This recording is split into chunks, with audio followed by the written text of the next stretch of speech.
We posted our Japan trailer with a collage of videos summarizing our 15-day adventure. Now we're following that with our 4-part miniseries sharing details on the cities we visited. Part 3: Osaka. Food, nightlife, and history. Kyoto was so much fun, and it was tough to say goodbye, but it was back on the Shinkansen for the last time. Switching gears to a faster big city pace, we navigated our way to our Airbnb. Located on the 3rd floor of a residential high-rise, we landed a roomy 1-bedroom apartment.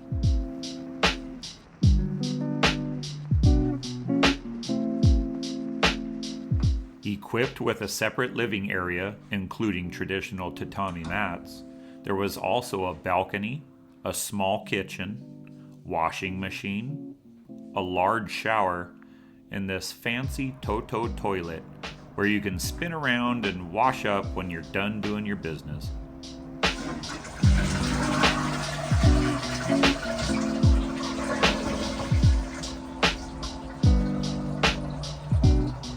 I will admit, the neighborhood scared us a little upon first impression, but after we settled in and got our bearings right, we found that the legendary Dotonbori entertainment district was pretty much our backyard. And the Glico Running Man was our new bestie. After exploring some of the endless amounts of food joints, shops, and other curiosities, we played the translation game at our local grocery store. We figured it would be fun to shop in the hood and take advantage of having a kitchen and cooking for the first time in Japan. Then it was back out for an unforgettable evening. Yep, surprise! We were in Osaka on Halloween. When we were doing our research for the trip, we learned that Japan loves Halloween and that the Dotonbori area really gets into it. Some of the costumes were great, and everything is extreme here. Even the crowds. So much so, the police came in and shut down the bridge crossings along with the waterfront boardwalks, splitting the crowd and pushing them back into the neighboring side streets. While admiring all of the flashy storefronts, we accidentally stumbled across Hozenji Temple down one of the back alleys. I had researched this little gem but had no idea how to find it in the chaos and confusion of the Dotonbori shops. Hozenji's unique trait is its statue built in 1637, paying homage to Fudo Myo, one of the 5 guardians of Buddhism. It's completely covered in moss because you're supposed to douse it with water. This is said to bring you good luck. It had been a fun first night in Osaka, but it was getting late, so we grabbed some ice cream before heading back through the crowd. This was definitely a Halloween to remember. However, it was time to catch some Z's in preparation for tomorrow's big plans.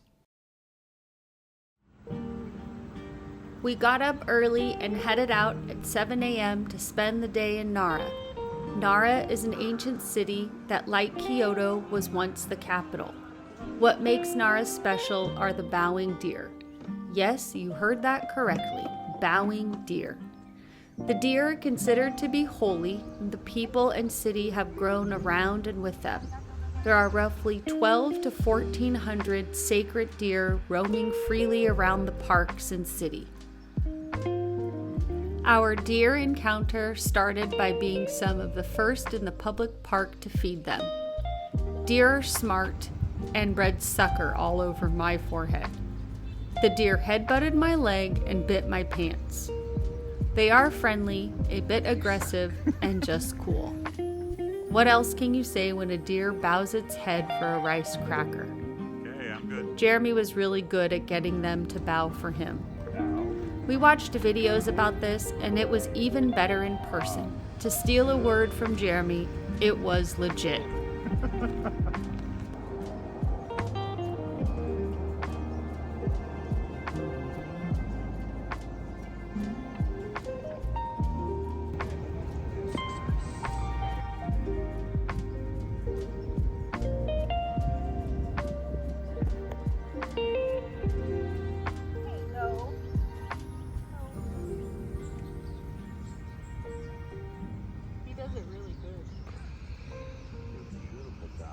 Oh, that was perfect. Yeah. Good boy. We continued on to Asajihara Park and the Yukimi-do Pavilion to try and grab a reflection photo on this glassy pond. There was some other wildlife and yes, more deer. There were hardly any people, so we enjoyed the quiet and peacefulness of this morning.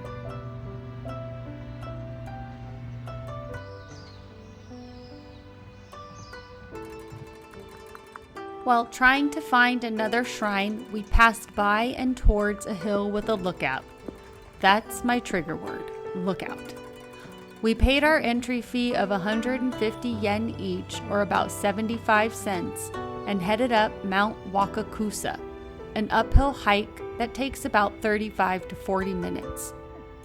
It's a lookout over Nara, and the deer are your cheerleaders along the way.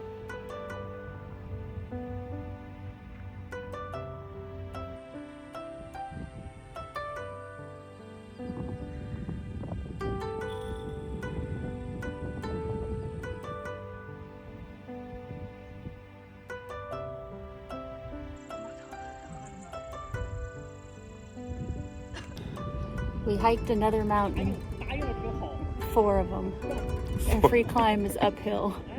All they had to say was look out, sucker done. But it's good. Another one off the list. And there's deer on this hike.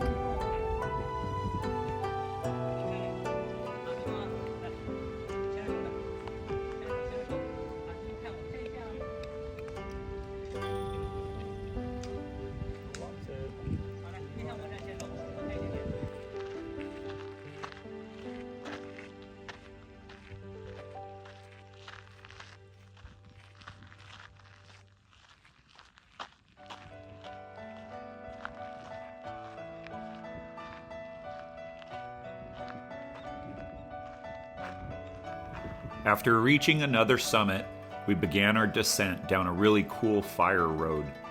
With light rain starting to fall, the large pines, Japanese maples, cedars, and camphor trees became our natural umbrella.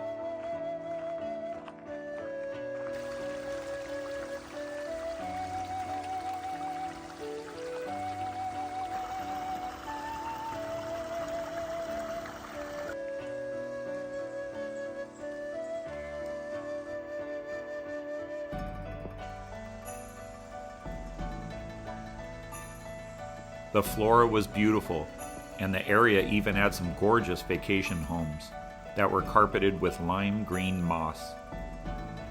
Along with the aesthetically pleasing plant life was an invasive liana vine. This woody creeper climbs trees to find sunlight and creates some unique shapes in the forest.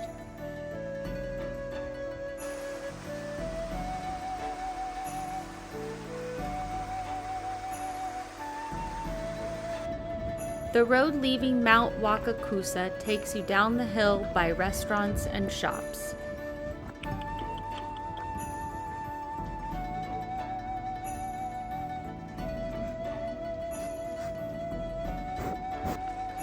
We stumbled upon Nigatsudo.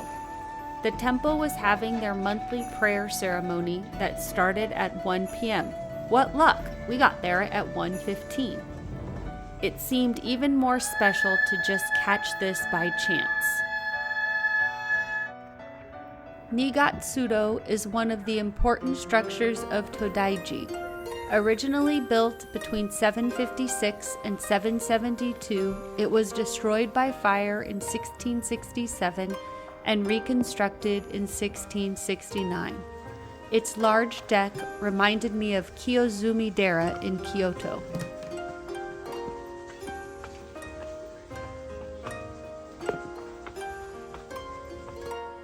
Hozuya are stationed at the entry of a temple or shrine. It is a place where visitors can wash their hands and mouth with water as a symbol of purification before approaching the main temple.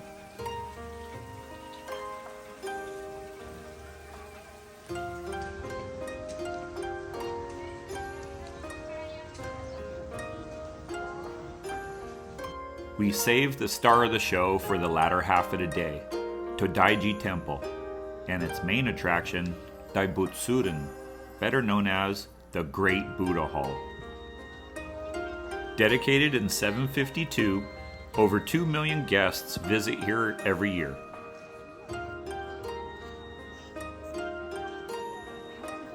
Daibutsuren is one of the world's largest wooden buildings and stands at 157 feet tall. Once inside, the sheer magnitude of the hall's subjects are impressive. The Great Buddha is 52 foot tall and is made of bronze, mercury, and gold. The two guardian kings are 28 foot tall and are the protectors of the temple. And then the two gold bodhisattvas are 23 foot tall, seated to the right and the left of the Great Buddha. This is Nara's true must-see, and one of those sights that's even more brilliant in person.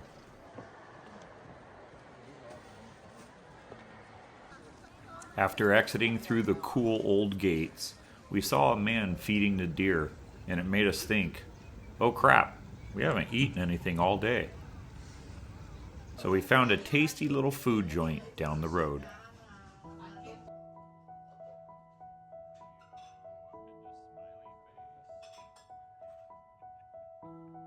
The rain began to fall, and it seemed to fit the mood while we headed back towards the train station. Along the way, we visited Kofukuji Temple.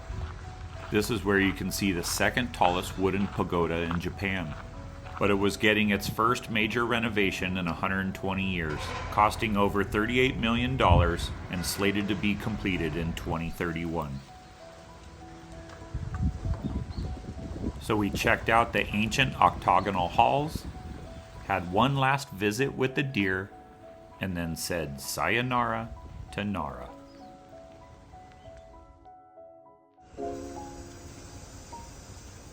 We were up early and decided to get out and stretch our legs before going on lockdown. It was warm and peaceful outside, but the weatherman was predicting the skies to unleash some H2O. It gave us a chance to relax and enjoy our accommodations. I got caught up on my journaling and read deeper into my Abroad in Japan book, and Jeremy started piecing together our Japan trailer.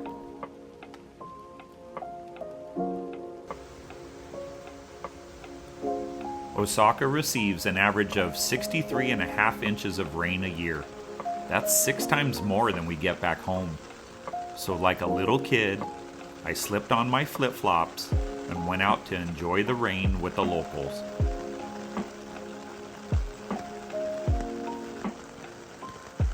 It was a cool experience. I think we got a little over 3 inches on this particular day. But let me tell you, it doesn't stop the residents from running their errands and living life.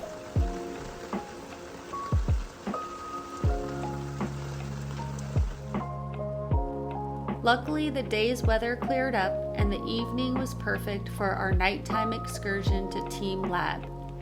teamLab Osaka incorporates the Nagai Botanical Garden using plants, the lake, environment, and weather to explore how nature can become art. There are 6 permanent displays. Venturing out after the rainy day and being there at night only added to the experience. I think my favorite display was the resonating microcosms in the common camellia garden.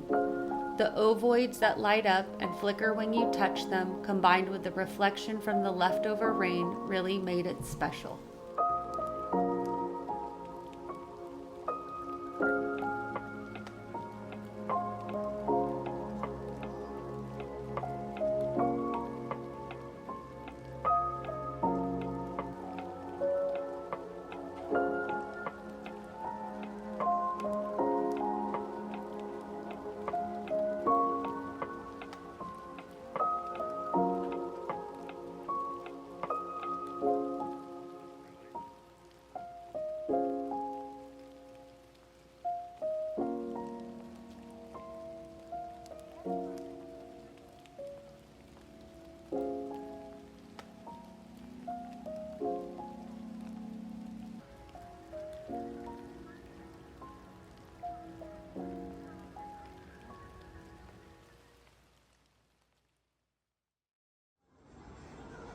You can't really visit Japan without trying the sushi at least once.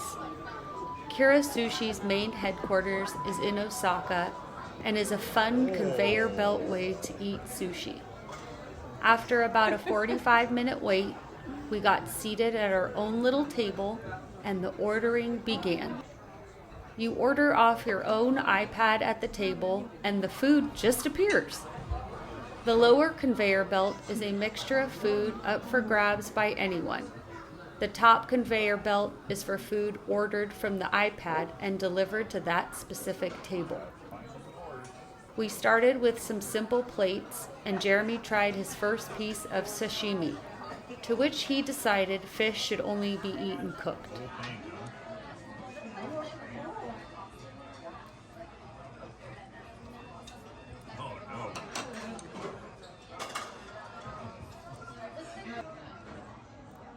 I tried a variety of different sushi plates that were pretty tasty, and it was cool to eat sushi in Japan. After eating, you dispense your plates at the table and enjoy a game to win more gotcha balls. First 5 plates were a bunch of losers.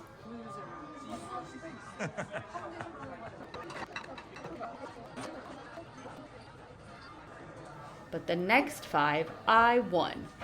Oh.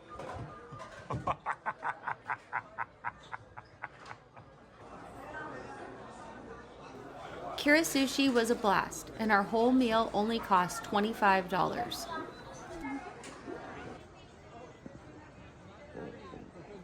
With our full bellies and a nice night after the rain, we walked back to our pad with another pass down Dotonbori and said goodnight to the Glico Running Man. And I had to get a pic with the classic pose.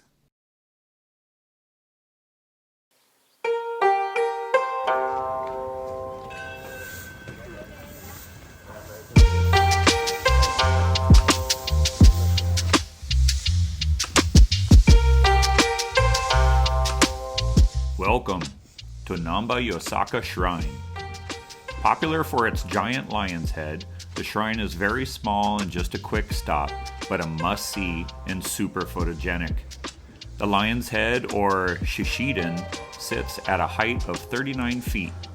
Its large open mouth is said to swallow evil spirits and drive away plague and disease, but attract good luck.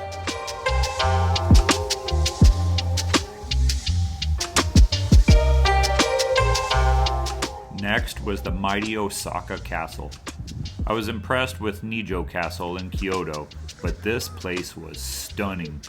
The moats, the walls, the gates, they were superb. The castle, sitting proud. Upon entering, there were some beautiful autumn colors, food, shops, and some entertainment.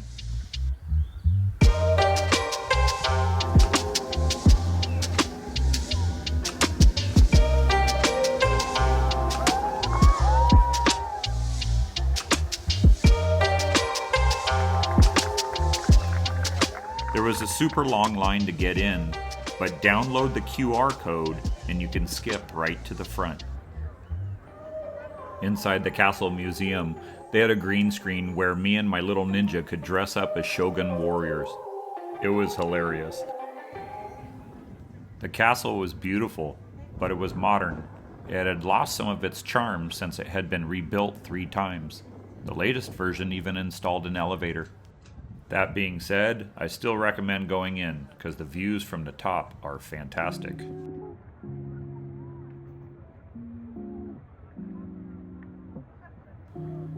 After visiting the castle, you could spend the rest of the day here just getting lost in the surroundings.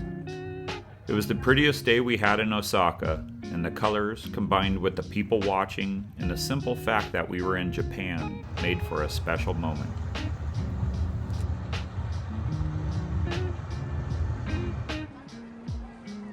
Our castle adventure was splendid, but it was back to Namba Station to grab a bite to eat and then rest up for our evening date.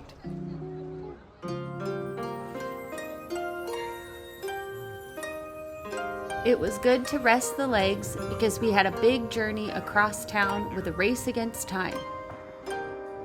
Our next destination, Umeda Sky Building. Umeda Sky Building consists of two 40-story towers that are mixed use in the business district of Osaka. The top 2 stories connect the buildings. There are elevators and glass escalators that take you all the way up. The ascent reminded us of Space Mountain at Disneyland.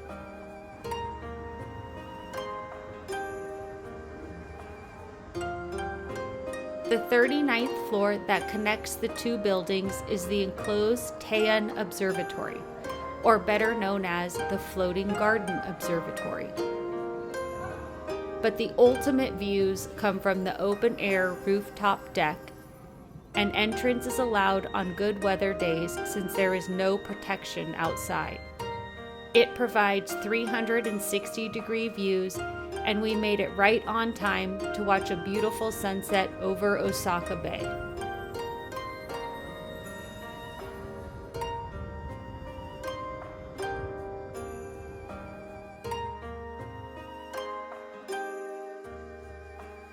After the sunset, we went back inside and grabbed a pre-dinner snack from Cafe 40 to sit and enjoy the city lights of Osaka illuminate for the night.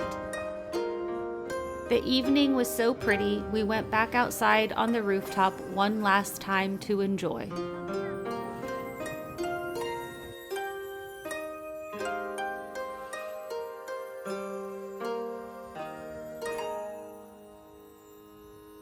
The sunset and the observation deck were really cool.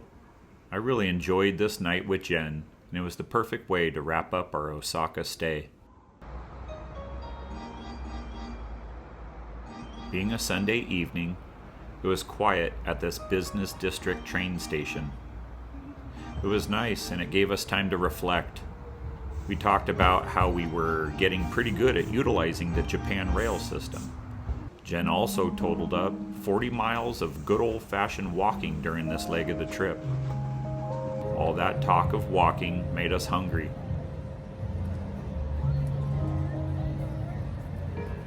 After fueling up, we made one last pass through Dotonbori and a final goodbye to Osaka's favorite athlete.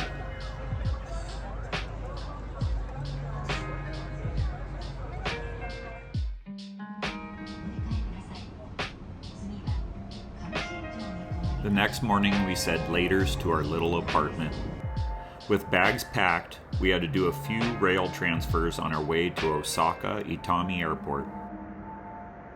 We chose to fly back to Tokyo because 1, we already got to ride to Shinkansen twice, 2, it was cheaper, 3, it was faster.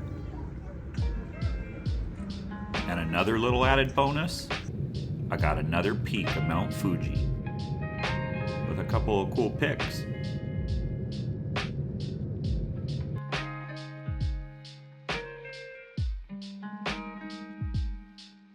But the real excitement was the last leg of our adventure was going to be on the beaches of Japan.